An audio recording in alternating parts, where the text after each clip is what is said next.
Alrighty.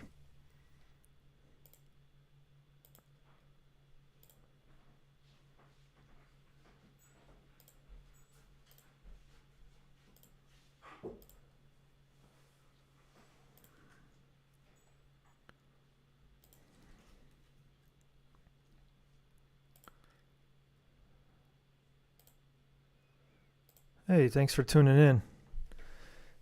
You're listening to Gnostic Studies. And this evening we'd like to do a class on Tarot and Kabbalah. We've been walking through each of the arcana. We're going to cover 22 major arcana, the 22 Hebrew letters in order. We are on the 11th today. And I just realized that we need to review the 10th. So let me see if I can get the get that handout up.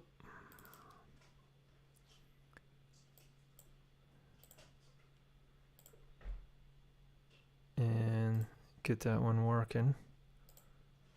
See what happens here if I delete this one. That looks better. Okay. So before we get into today's class, we want to review the previous class just briefly.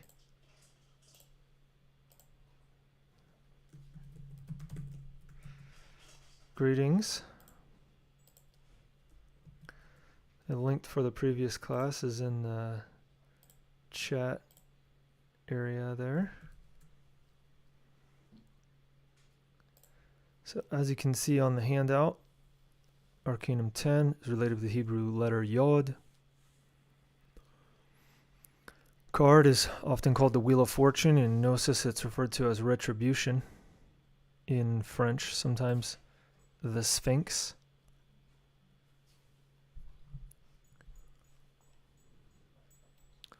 Means the Wheel of Fortune, the Wheel of the Centuries, the law of return and recurrence, retribution, successful negotiations, changes. Transcendental axiom: the knowledge that you buy with experience is expensive, but even more expensive is the knowledge that you lack and have yet to buy. We won't go over the explanation of the card because we did that already in the class itself. We want to look at the related explanation. The 10th letter of the sacred alphabet is the letter Yod. The number 10 is 1, the unity, the figure of being, and 0, the image of life. It is the wand and the serpent. It is the universal hieroglyphic. All numbers are summarized in the number 10. There are 10 Sephiroth. The first is the crown, and the last is the kingdom. Keter on top, and Malkut on the bottom. The kingdom supposes the crown, and humanity demonstrates God. But where is the crown of the supreme king, if not in Malkut, which is also the kingdom? Thus, that which is above is like that which is below. God is crowned by his works, and it is humanity's job to accomplish these works. Keter is in Malkut. God creates the essence of man, and the essence of man gives birth to the science of God. Parturit homo diem. Man gives birth to God. The science of God is the manifestation of the Verb made flesh. Alphonse Levy always has some very interesting things to say. He's got very helpful ideas related with the verb. But in any case, what we recommended in the practices that we have are to vocalize, do our practices, do our mantras, do our meditation. There is a practice that's given with these mantras: Lifaros, Lifaros, Likanto, Ligoria. To mantralize those in order to connect with the different Sephiroth that we want to study, to work with our Divine Mother and ask her to help us study these Sephiroth internally within ourselves.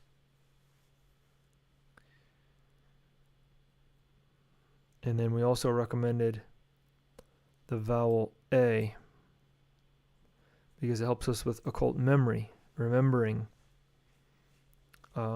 let's say, dreams or astral experiences, as well as what we could call inherited memories or memories from previous existences and things like that. And as usual, at the end, we have the different cards so that you can see their different ways of drawing them, how some lack symbolism that others have, and vice versa.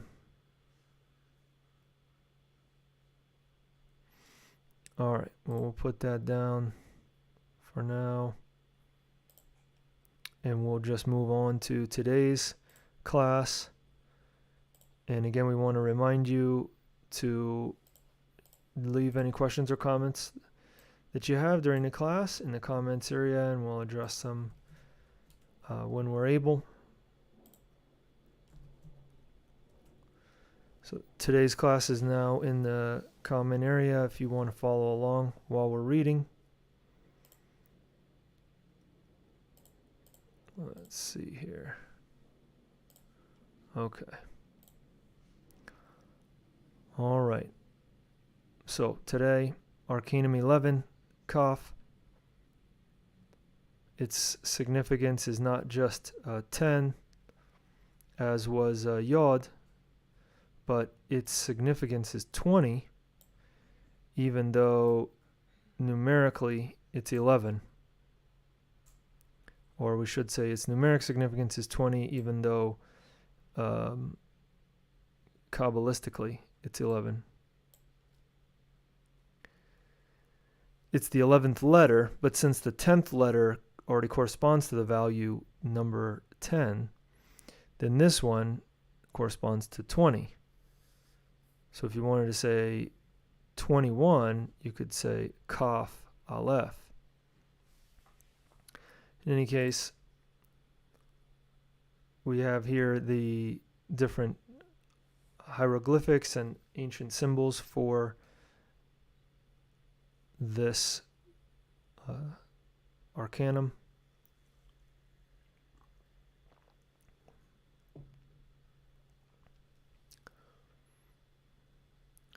Arcanum number 11 is the work with the fire, with the force of love. Because fire and love are related.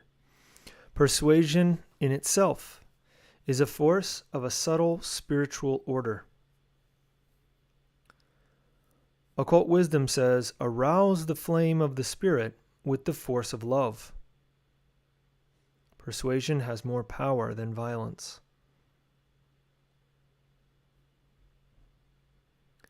Hebrew letter Kaph. It's the second hour of Apollonius. Transcendental axiom. Joyous in hope, suffering in tribulation. Be constant in prayer. So this card is often called strength, sometimes courage. But it's important that we understand the meaning, the esoteric meaning that Gnosis gives it of persuasion. Because it's talking about the power or the force of persuasion. The force of persuasion is related with love, which is related with fire.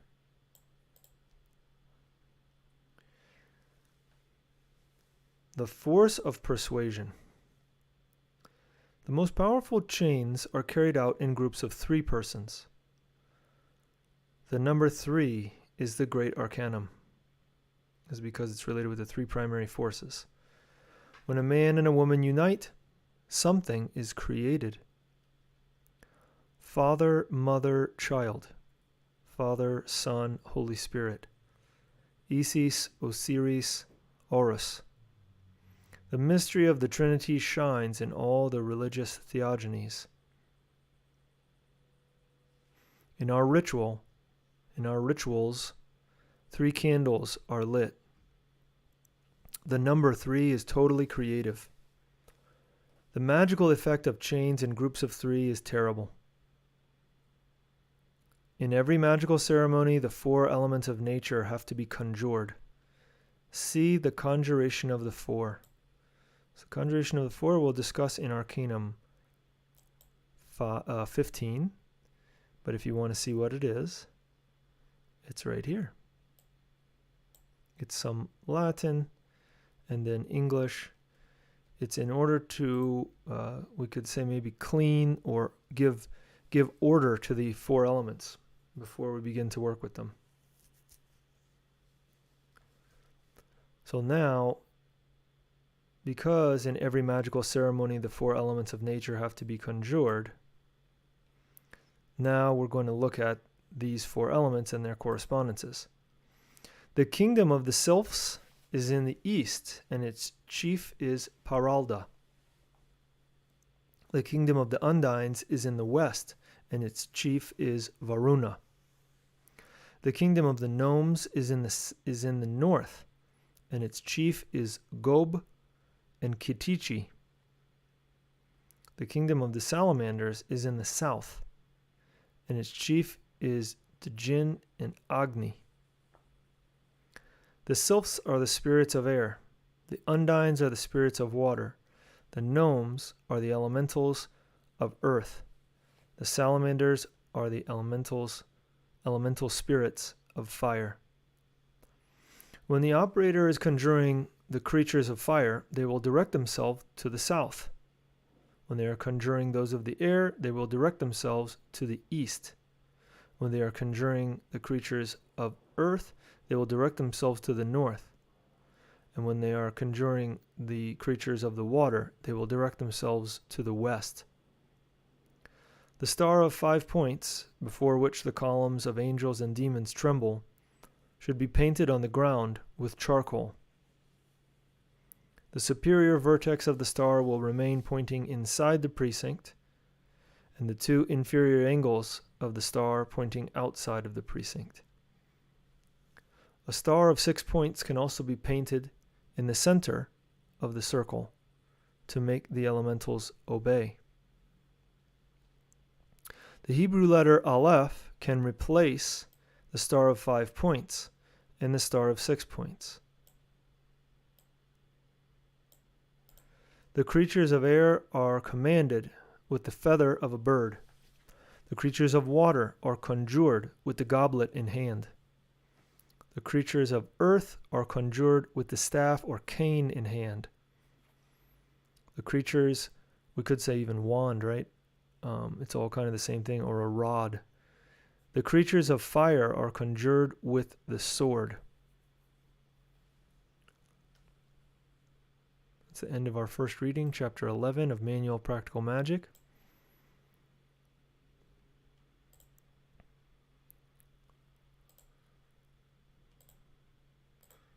So now we're going to jump into second reading.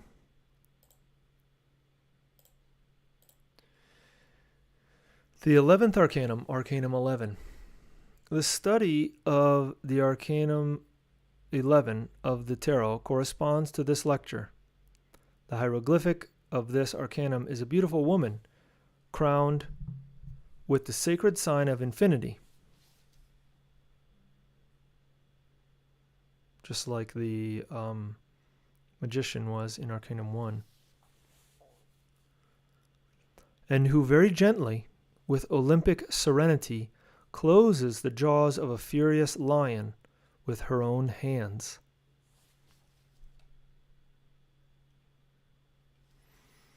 Divine kings' thrones were adorned with lions made out of massive amounts of gold.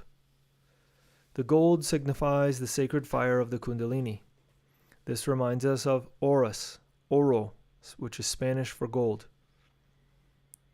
We need to transmute the lead of the personality into the gold of the spirit. And this work is only possible within the alchemist's laboratory. When the fledgling alchemist is crowned, they transform themselves into a god of fire. It is then that they open with their own hands the terrible jaws of the furious lion. When we talked in the previous class about the 4 elements corresponding to different animals or symbols. Do you guys remember which one corresponded to fire? You can leave that in the comments area if you do. The potable gold of alchemy is the sacred fire of the Holy Spirit. The linking of the cross man within the spirit triangle would be impossible without potable gold. This refers to something we'll study in Arcanum 12, the next one. The number 11. This number is formed by 2 unities that Heinrich Kunrath translated into these 2 words, coagula and solve. Let's see if we can zoom in on it. Coagula, solve.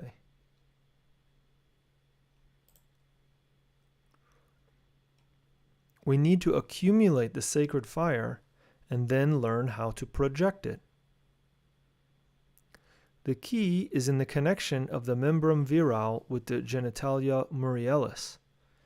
Quietude of the membrum virile and the genitalia murialis, and the use of a very gentle movement occasionally, transmuting the animal instincts into willpower, through sexual passion into love, lustful thoughts into comprehension, and vocalizing the secret mantrams. Okay, so right there, he gives a special indication for how to perform the Sahaja Maithuna White Tantra, the transmutation practice with our spouse. So we connect sexually, and then we don't need to move a lot. Very gentle movement occasionally. Transmuting the animal instincts into willpower, sexual passion into love, lustful thoughts into comprehension, and vocalizing the secret mantrams. So we have to walk that line where the movement is not too strong, not too much, because then we get identified with the sensation, but enough so that it maintains the connection, the energy exchange, whatever you want to call it, the practice itself. So that's something that we have to learn how to do. But obviously, we need a level of willpower to be able to do that. But it's definitely doable. It requires being patient and calm. And one of the things that works really well is to work with our breathing. To breathe through the nose. Deep breathing through the nose, relaxing. Because what you'll notice is if you start moving faster, then you start breathing faster, and then you might lose control of the beast. And since we need to control that animal in us, that lion, if you will, then we need to work with the breath, with the bellows, right, to control the fire, the air to control the fire. 11 is decomposed Kabbalistically as follows. 1 plus 1 equals 2. 1 is masculine and 2 is feminine. You guys remember what that arcanum 1 and 2 are related with?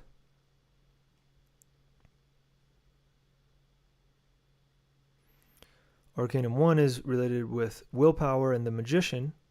Arcanum 2, let's see here,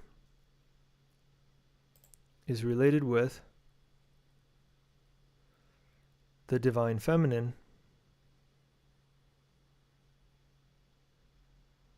the priestess.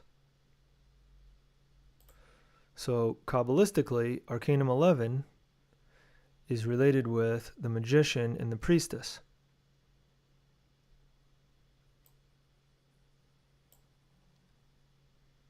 That is, two magicians working together work with the priestesses inside the temple, and that temple is occult science. So two magicians work together, giving you occult science. The pairs of opposites of holy alchemy: positive and negative, active, passive, Osiris, Isis, Baal, Bel, Astarte, Ishtar, Shiva, Parvati, husband and wife, father, mother, sun and moon, fire, water, heat and cold, volatile, fixed, sulfur, and mercury.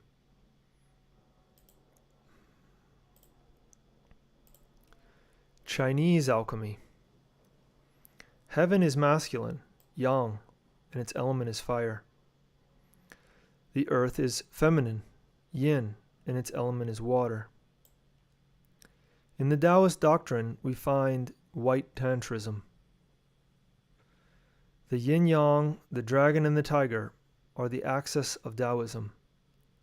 According to Taoist interpretation, the yin-yang is the outcome of Tai Chi, the materia prima of the universe, and creation emerges from the sexual union of this pair of opposites.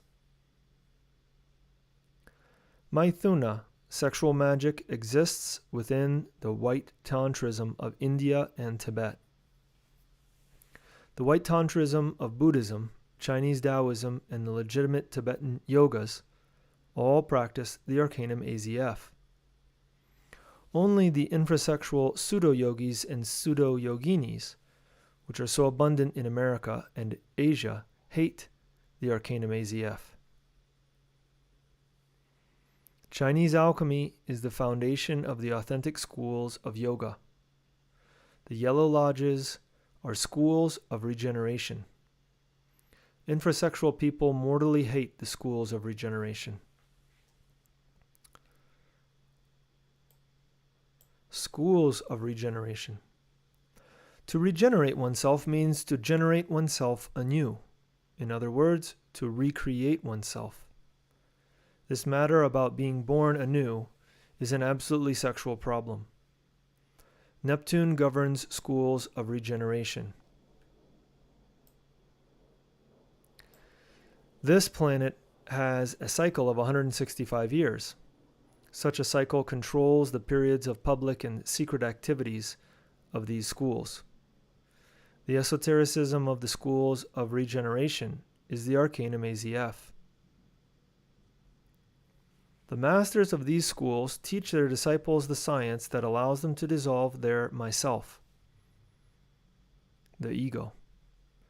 It is necessary that the no-self be born within us. Something old must die within man, and something new must be born within him. Regeneration signifies the creation of a new cosmos within us. This type of creation is only possible by working with the lion of fire. The chakras of the sexual glands are controlled by Uranus. Talked about that in the previous class too. Yet the schools of regeneration are Neptunian. The great astrologers affirm that Neptune influences the pineal gland. The potency of the pineal gland depends on sexual potency. Throughout the course of history, great schools of regeneration have existed. It is enough for us to remember the alchemical school of the Rosicrucians that became secret in the year 1620. Likewise, it comes into our memory the schools of Aryavarta Ashrama of Tibet. Schools of the Aryavarta Ashrama of Tibet. The sect of the Manichaeans of Persian origin. The famous Sufis with the sacred dances. The Templars, etc., etc. All of these were schools of regeneration. The coitus reservatus is practiced in all of them. The schools of regeneration constitute the chain of gold of the White Lodge.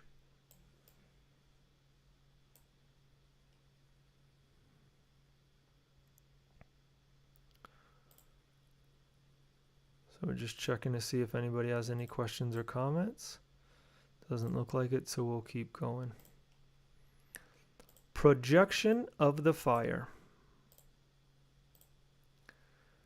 The Kundalini may be aimed or projected to any chakra or to any distant place within the cervical vertebra.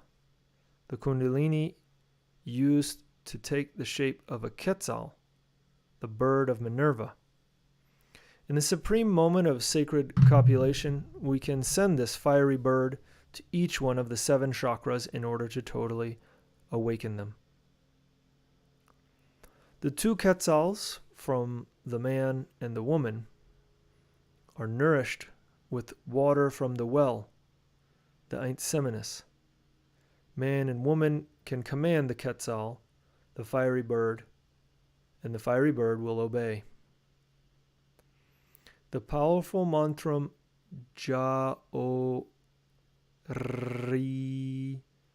is the secret clue that grants us the power of commanding the Quetzal. This miraculous bird can transform our face or make us invisible if we are in very grave danger.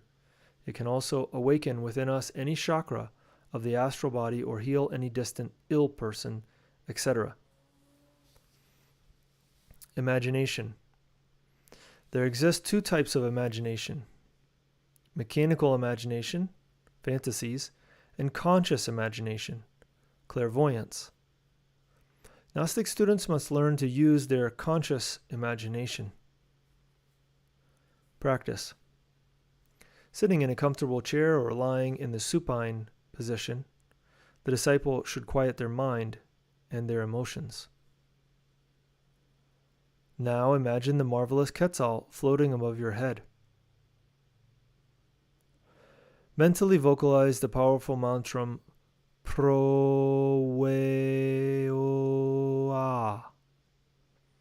You can elongate the sounds more than that. Attracting to their imagination the divine image of the Quetzal with this mantram. This splendid bird with a beautiful crest and a long tail. The disciple must become familiar with this bird and learn how to handle it. With it, you can awaken your internal powers. The mantram Pro-we-o-a, utilized often by the schools of the Great Chain of Gold, allows us to bring into our conscious imagination any image from the superior worlds. Then we can clairvoyantly see.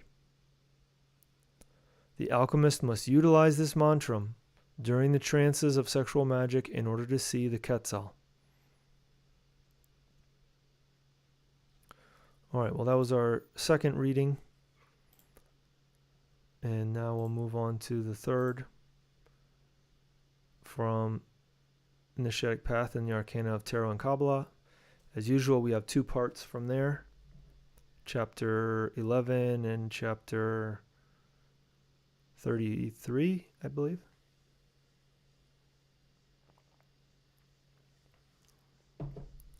Description of the card of the 11th Arcanum, Persuasion.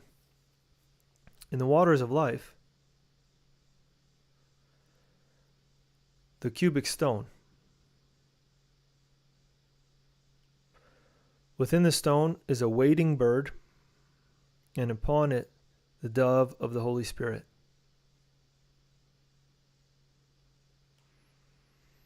In the middle section, a woman closes the jaws of a furious lion, indicating that she is superior to violence.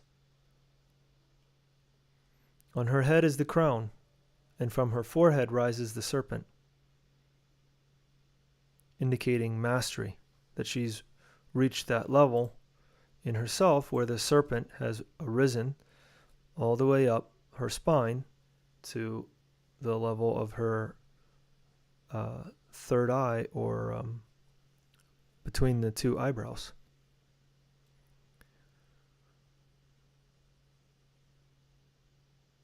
The lion is the fire element. It also represents gold. In ancient times, the chariots of the kings were drawn by lions, and in esoteric symbolism, the chariot of war drawn by lions symbolizes the solar bodies.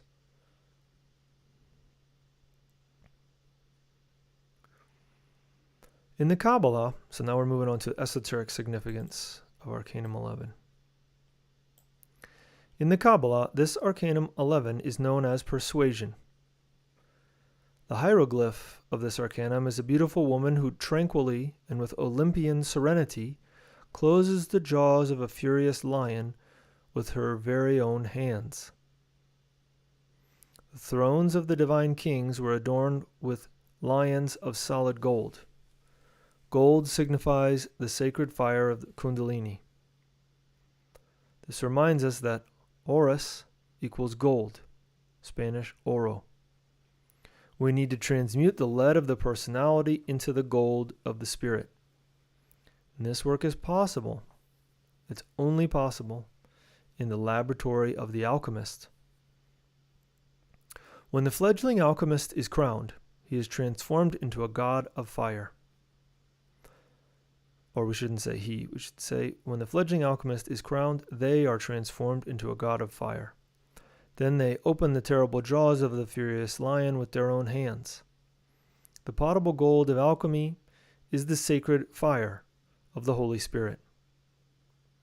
The linking of the cross man in the spirit triangle, Arcanum 12, would be impossible without potable gold.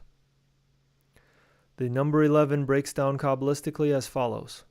1 plus 1 equals 2. 1, masculine. 2, feminine. 1 man plus 1 woman equals 2. Man, woman. The fire.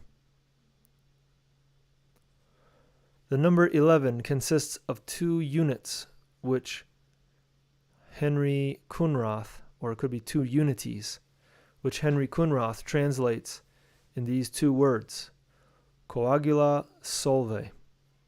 We need to accumulate the sacred fire and then learn to project it. The key is in the connection of the membrum virile with the genitalia murialis, quietude of the membrum virile and the genitalia murialis, with an occasional gentle movement. Right? We talked about this. To transmute the animal instincts into willpower, to transmute sexual passion into love, to transmute lustful thoughts into comprehension, and thus to vocalize the secret mantrams. Man is a unity, woman is another. This is the number 11 of the tarot. Only with woman, only with the spouse working in the great work, can we incarnate the child of gold, Horus, the verb, the great word. In this manner, then, the number 11 is the most multipliable number. So that was the end of the first chapter that we're reading from. The second chapter, 33. We'll move on to next. Doesn't look like there's any comments at this time, so we'll continue.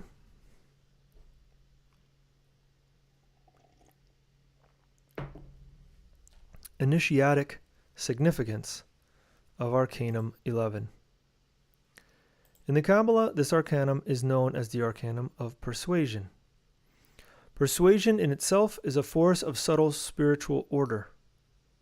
Occult wisdom says, intensify the flame of the spirit with the force of love. Love in itself is a very powerful, omnipotent force. The force of love maintains the worlds about the centers of cosmic gravity.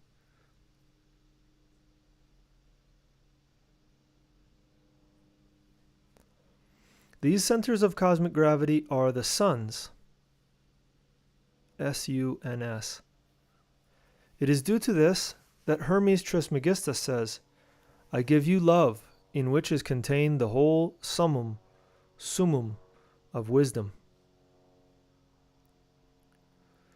A soft word pacifies anger. Persuasion has more power than violence. If a violent person wishes to attack, one directs a friendly word to him or her, and this soothes their violence. It is for this reason that in Arcanum 11 there is a woman opening the jaws of a lion. That is the living force of persuasion. Considering this more deeply, we find the double-headed lion which represents the two earths, the visible and the invisible. The lion itself is a very important, very interesting animal. In Atlantis, they served as draught animals. They pulled carriages. They were tame. But after the submersion of Atlantis, they became savage. The lion is a living symbol of fire. Observe the Sphinx, which has the claws of the lion, representing the fire. The Aztec calendar or sunstone. In the Aztec calendar or sunstone, there are lion's claws. These claws have a very grandiose meaning.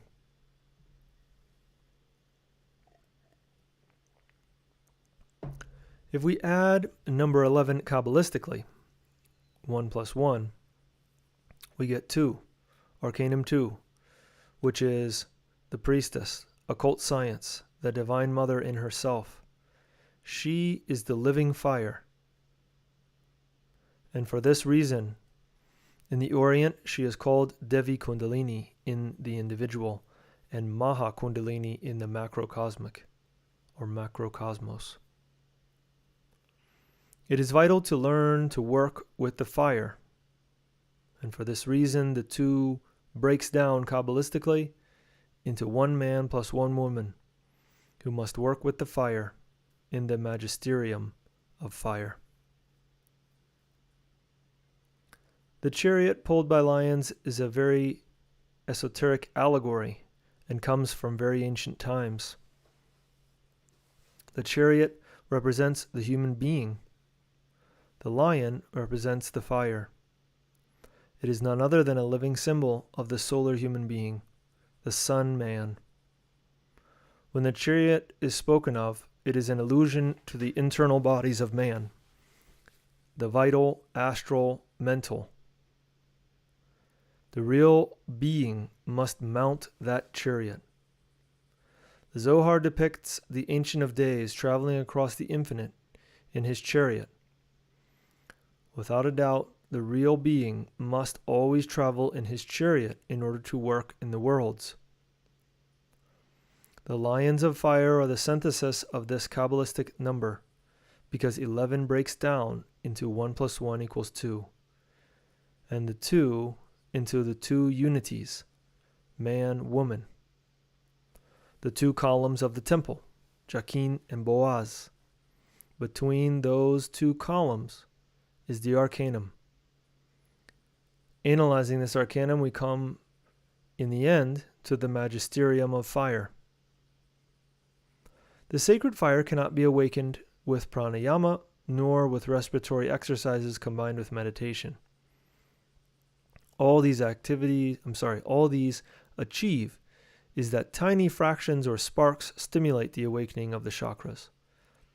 Such sparks ascend to one or another of the centers, but this does not mean that the serpent has been raised. Agni, the god of fire, assists the fire to awaken. This implies working in the 9th sphere. Single persons can help themselves with the practice of pranayama in order to raise sparks, but that does not mean that they will raise the serpent. We have a furnace, which is the coccyx or Muladhara chakra. There, according to the indications of the alchemists, the recipient must be placed. Within this recipient is the mercury of the secret philosophy, or Eins Seminis, within which is found the Eins Virtutis. and the recipient must be closed in order to impede the materia prima, the seminal energy, from being completely lost or from spilling the cup of Hermes. The laboratory has a chimney through which the vapors must ascend. This is the spinal column, and a distillery, which is in the brain, for distilling pure gold. This is the laboratory of the medieval alchemists, who transformed lead into gold.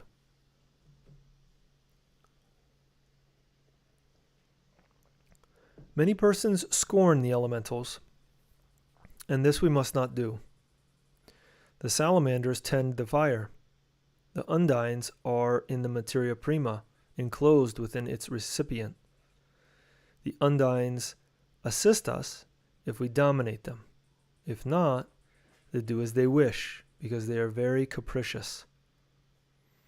The sylphs make the vapors rise, which are given off from the materia prima. The gnomes take charge of the materia prima in the brain to distill it so that it can be converted into gold. I have known true devas of fire. I have been in contact with them. They live in the causal world or world of conscious willpower. They told me that beyond clairvoyance is intuition, which is superior because it pertains to pure spirit. With clairvoyance, one can investigate the superior or inferior regions of the molecular world. On the other hand, intuition functions directly in the world of pure spirit. Because of this, intuition is superior. Intuition has as its root the pineal gland, the Sarasrara chakra, or thousand-petaled lotus. That faculty is related with Shiva, or the blazing fire, and for that reason gives us access to the world of pure spirit. In the human being, 49 fires can exist. The 7 chakras or churches on 7 levels gives, as a result, 49 fires. 7 times 7 equals 49. There are different types of fire. The fire of lightning, that which is concentrated in plants, the fire which blazes in the interior of the mountains and which the volcanoes vomit forth upon the earth, the fire which is used for cooking, the fire of each world. In synthesis, however, we can speak of 2 fires, solar fire and lunar fire. The solar fire is Christic and sublime. It is Devi Kundalini. The lunar fire is luciferic, negative, fatal. The solar fire crystallizes into worlds, suns, universes. The lunar fire crystallizes into all those entities which form the animal ego. The human being has to develop the 49 fires in their chakras.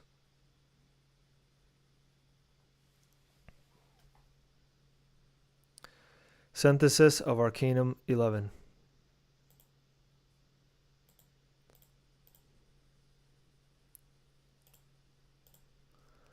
Arcanum 11 is the work with the fire, right? Which, as the reading mentioned, is symbolized by the lion.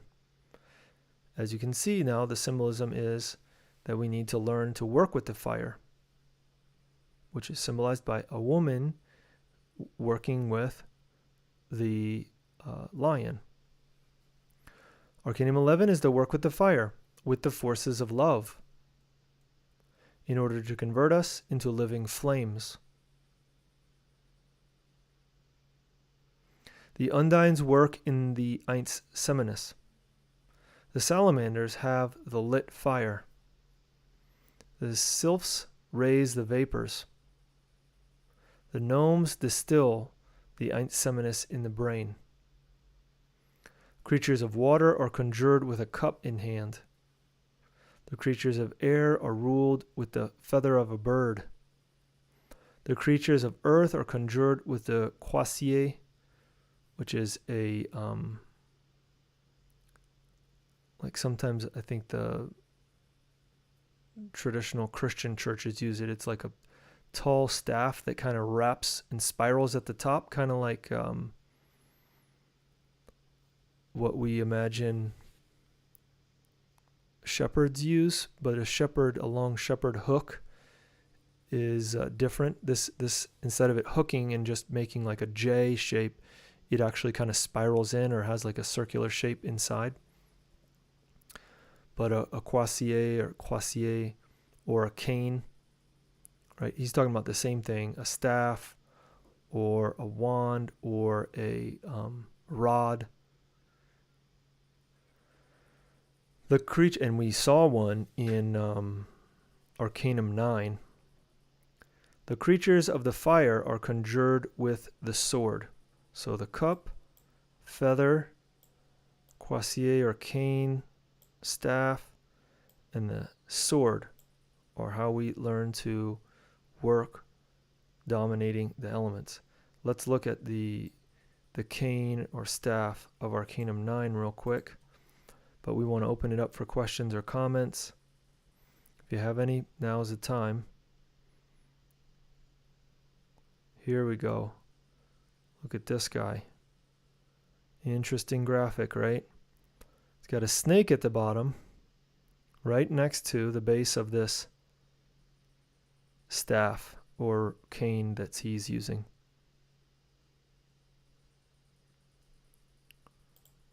All right. That's all the information that we wanted to present to you. We're going to leave it open for questions or comments at this time. We want to invite you to the class next week, next Thursday. Unfortunately, won't be able to do meditation again due to scheduling conflict. But we encourage you to do your meditation.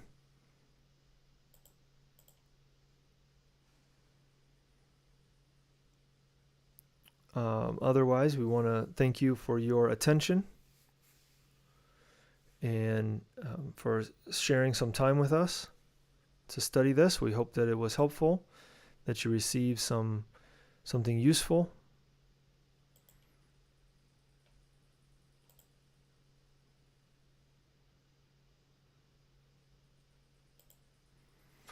So it doesn't look like there's any questions or comments at this time, but if you leave them in the comment area, we will respond to them if you have them later on, or reply to them when we're able to. So with that, we'd like to again thank you for your attention and say good night or good evening or good morning, whatever time it is where you are, and we want to wish you the